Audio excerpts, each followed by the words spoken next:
Patay na, patay na.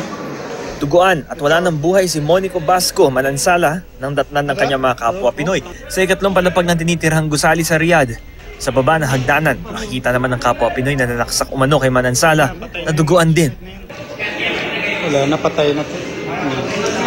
Tapos yung isa buhay pa. Nagiinuman umano ang dalawa bago mangyari ang pananaksak.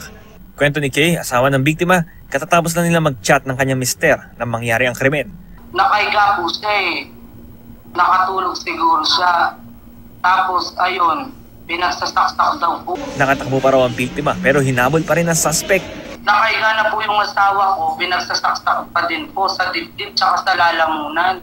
Sabi po sa akin, 10. May mga nagtangka raw umawa sa suspect pero sinaksak din sila. Ang suspect nasa ospital pa sa ngayon ayon sa ating embahada sa Saudi Arabia.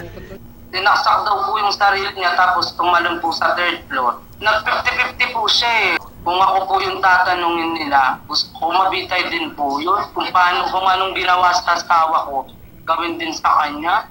Ang hirap pong ginawa sa asawa ko, parang baboy itong pinatay, hindi katanggap-tanggap.